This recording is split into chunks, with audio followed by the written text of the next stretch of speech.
de la escalada de precios, del salario mínimo interprofesional, de si es pertinente o no una empresa pública de electricidad, de las cifras del paro.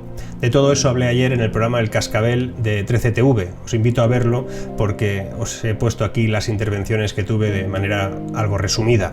También os digo que quedaros hasta el final, porque en el final de este vídeo os propongo un pequeño sorteo, un pequeño concurso en el que os voy a regalar algo que igual a alguno de vosotros, alguna de vosotras, os hace un poquito de ilusión. Espero que sí, pero eso al final. Ahora viene el vídeo con el resumen, con las intervenciones que tuve ayer en el programa.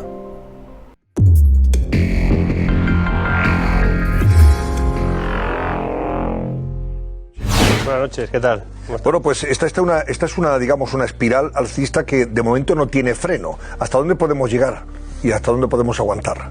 Bueno, a ver, la inflación lo que tiene es que se va animando a sí misma, ¿no? Y ahora mismo tenemos varios factores que lo que hacen fundamentalmente es que eso se estimule. Hay demasiada, entre comillas, masa monetaria por ahí, hay demasiado ahorro, porque no se gastó durante bastante tiempo, y además hay una serie de incrementos que tienen que ver fundamentalmente con la luz y la electricidad, las energías, porque el gas también está, pronto veremos también subidas de gas durante el invierno importantes, y todo eso se traslada al final a la cadena de valor, ¿no? La cadena productiva, y además hay ciertos cuellos de botella que tienen que ver con la logística internacional que lo estimulan aún más, lo dinamizan aún más.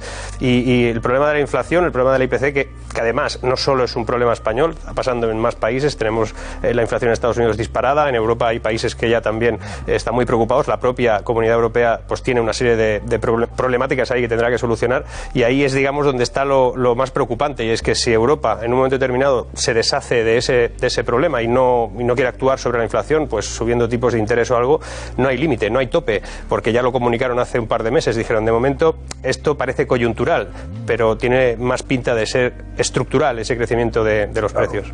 Y estamos hablando de algo que está incidiendo efectivamente en la inflación, consecuencias de la inflación para la recuperación económica y en general para todo. Estamos hablando que eso tiene su incidencia también en las pensiones, en la subida de las pensiones, los salarios, etcétera, etcétera, en todo, ¿no? Es un agujero, porque ya hemos sabido que las pensiones van a estar fijadas directamente al IPC. Si el IPC sube, pues más costes de pensiones. Vamos a ver cómo se ajusta todo eso y cómo es capaz de afrontarlo el gobierno sin subir impuestos, ¿no?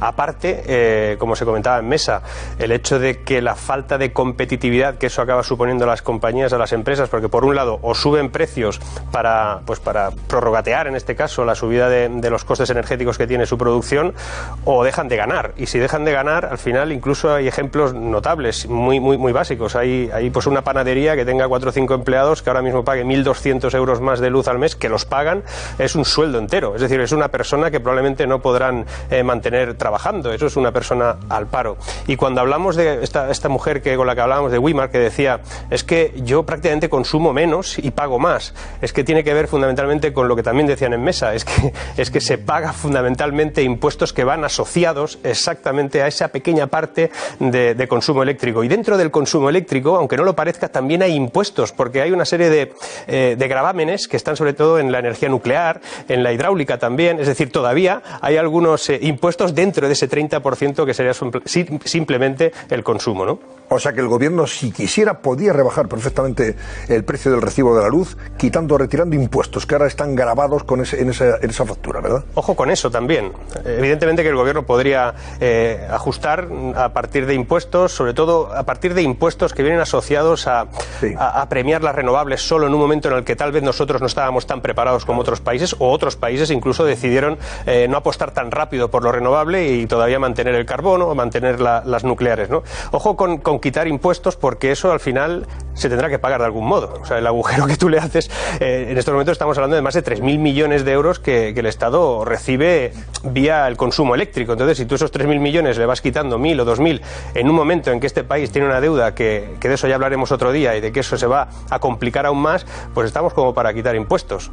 Claro, es que es muy bonito, Mar, hablar de energía renovable, sostenible, de energía verde, todo eso, pero eso tiene un coste. Y se ha preguntado, ¿la ciudadanía está dispuesta a afrontar ese gasto? ¿Estamos dispuestos a pagar esa energía verde que no contamina? La gente votó. Eso es lo que hay que preguntarse. Y si está, ojo, a lo mejor estamos dispuestos y estamos todos encantados en hacerlo, pero ¿aguantan nuestros bolsillos? Alguien debería haberlo explicado. alguien debería haber explicado que lo verde no es gratis, es caro. Y es caro, además, si lo haces en un momento en el que tú no estás preparado para eso. Y que la transición decides hacerla muy pronto. O decides hacerla sin incorporar algún tipo de amortiguador, como están haciendo otros países, ¿no? Aquí solo se habla de cerrar nucleares. En primer lugar, esto que hablábamos con López Duralde, a propósito de esa proposición que ha llevado Unidas Podemos al Congreso para crear una empresa pública eléctrica a la que llamarían, por cierto, tengo por aquí el nombre, Producción Eléctrica Española. Se le llamaría PEE. PEE sería el nombre de la eléctrica. PEE, Producción Eléctrica Española. ¿Tú ves viable en estas circunstancias crear una eléctrica ahora nacional, o sea, una eléctrica pública? De la manera que lo ha explicado, pues sí, viable sí que es, incluso hasta podría ser buena noticia porque generaría un poco de competencia, ¿no? Sí. Pero vamos, que vaya a abaratar precios, lo dudo sinceramente, claro, esa es la clave. Y menos sobre dónde piensa actuar, ¿no? De todos modos, por ejemplo, en Italia, esto que comentaban de que incluso es más cara, aquí habría que revisar qué impuestos pagan después también en la factura, y a lo mejor nos encontramos también que allí hicieron un esfuerzo bajando impuestos en esa factura para que no les afecte tanto los precios que una pública les hace más cara que en España incluso, ¿no? El problema no está en la generación de esa electricidad o cómo la vas a comercializar incluso. El problema está en que el asunto es el gas, es el ciclo combinado. Es decir, cuando hablan de que quieren regularizar aún más nuestra producción eléctrica, ¿cómo que más? Si es lo más regularizado que hay. En este país tenemos ordenado cómo se consume la electricidad. Todo empieza con el eólico, luego sigue en este caso con el solar, luego pasamos al hidráulico. Cuando ya no conseguimos ofrecer toda la energía necesaria eléctrica al sistema, acabamos con la nuclear, y como con eso tampoco llegamos, finalmente llega el ciclo combinado y el gas, y ese es el que marca luego el precio marginalista. El problema está en que no tenemos suficiente capacidad para generar electricidad, que además recordemos que las renovables no son continuas. Si no hace sol, si no hay viento, claro, pues la cosa se complica, y cuando eso se complica siempre acabamos buscando aquella que sí que es fácil de activar, que es continua, que no falla, y que es la de ciclo combinado o la nuclear. Como no tenemos suficiente de esas renovables, tenemos ese problema, y mientras no se solucione ese problema, no tendremos no tendremos capacidad de solucionarlo. Y además tenemos unos burócratas en Europa, en Bruselas fundamentalmente, que han considerado oportuno subir todo lo que tiene que ver con el CO2 y lo que no tenemos que pagar por ese CO2 que se consume o que se emite al medio ambiente, ¿no? Y eso lo van incrementando y lo vamos afectando en la factura final. Y ese es el precio final que pagamos todos los ciudadanos. Pero bueno, vamos a ver, ahora seguimos contigo, Mar, pero antes vamos a recordar la hemeroteca, precisamente a través de la hemeroteca, o gracias a la hemeroteca, qué se decía por parte de los que hoy gobiernan cuando lo hacía Rajoy y subía el precio de la luz un 8%, no un 217% como ha subido en estos últimos meses, ¿eh? Es que estamos hablando del 217% nada más y nada menos de subida. Vean. El coste de la luz siempre ha sido un tema polémico en política. En 2015, el líder del Partido Socialista criticaba a Mariano Rajoy por la subida de la factura. Los precios que dependen de usted no han hecho más que subir durante sus años de gobierno. Ha aumentado en un 13% la factura de la electricidad, señor Rajoy. Usted le sale muy caro a los españoles. Le sale muy caro, señor Rajoy. Algo que Pedro Sánchez también llevaba a las redes sociales. Unidas Podemos se sumaba a ellas e iba más allá.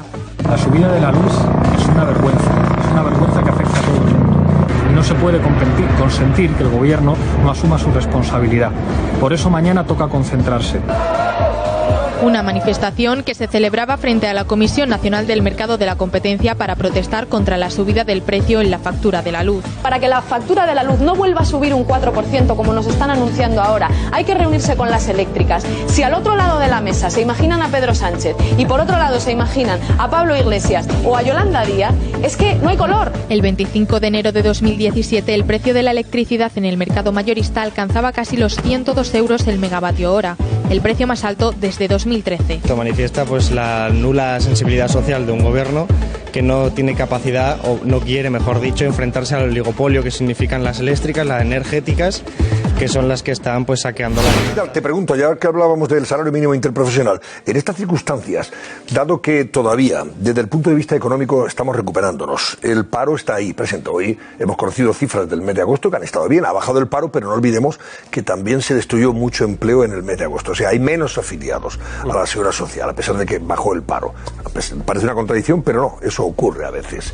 O sea, no es para sacar pecho, como han sacado hoy desde el gobierno. Dicen, ¡ay, qué buenas cifras ha bajado el desempleo en el mes de agosto! No, pero se han destruido también muchos puestos de trabajo y por tanto hay menos gente cotizando a la seguridad social. Te pregunto, ¿en estas circunstancias es conveniente subir el salario mínimo interprofesional como ya Sánchez se ha comprometido?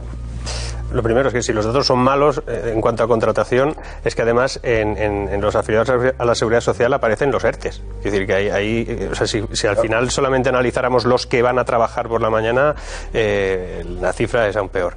Pero bueno, en caso al tema de subir el salario mínimo interprofesional, hay que pensar que no es que sea una pequeña cantidad la que se sube, o que sumando con las que ya se han hecho en los últimos 2 años empieza a ser una cantidad importante, sino que es que eso afecta al cómputo total de lo que paga una empresa por un trabajador.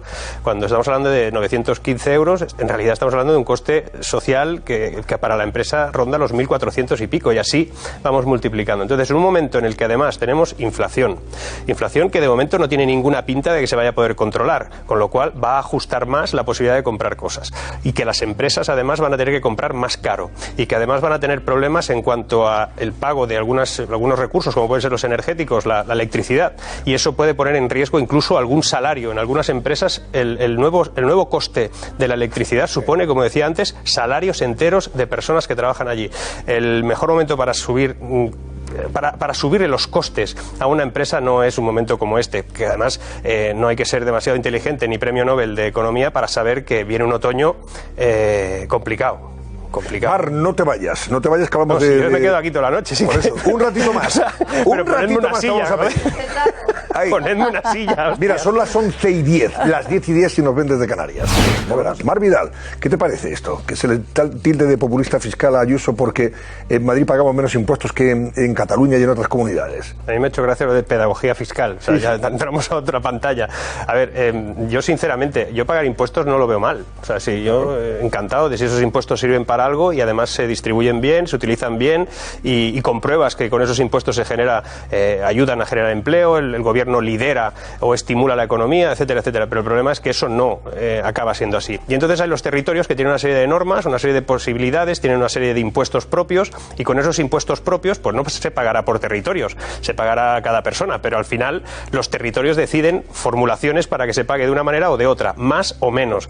Y hay algunos gobiernos, hay algunas comunidades como Madrid que han decidido que cuanto menos presión fiscal haya, más posibilidades de estimular la economía. Y esto lo han demostrado ya. Es decir, una de las comunidades autónomas con menor presión fiscal está consiguiendo pues que la inversión internacional vaya a Madrid en lugar que a otros lugares, que se mueva más la economía, y una serie de datos económicos que son muy favorables.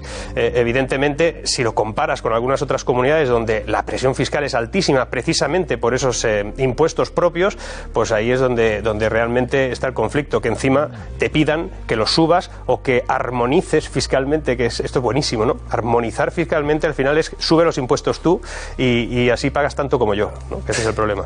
Bueno, Mar Vidal, gracias, buenas noches. Sobre esto le pregunto hasta siempre, Mar.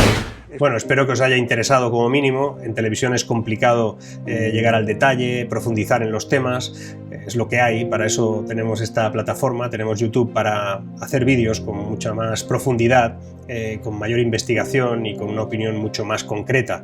Pero en todo caso es lo que hay y espero que os haya gustado. Como os decía al principio, y al igual que hice también hace bastantes vídeos, que sorteé uno de mis últimos libros, pues en este caso voy a sortear entre todos los que comentéis en este vídeo de hoy, voy a sortear esta revista, 3 ejemplares, aquí están, que voy a firmar, voy a dedicar a los 3 ganadores o ganadoras que haya entre las personas que comentéis. Da igual lo que comentéis, solo tenéis que cumplir 2 preceptos: haber comentado y estar suscrito.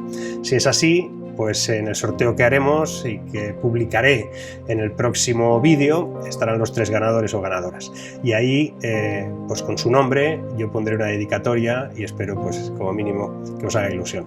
A mí por lo menos me lo hace.